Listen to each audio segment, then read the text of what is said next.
Panapanahon ng pagkakataon, may babalik bang kahapon?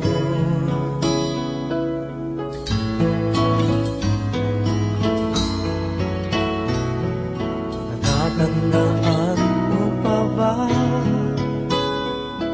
nang tayong dalawa'y unang magkita? Panahon ng kamusmusan, sa piling ng mga bulaklak at halaman, doon tayo nagsimula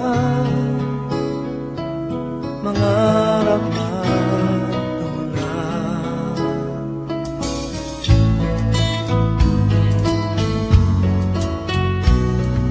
Natatandaan mo pa ba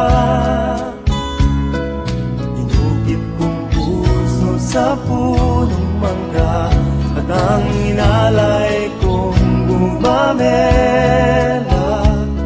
magkahawak kamay sa dalampasigan, malayang tulad ng mga ibon, ang gunita ng ating kahapon.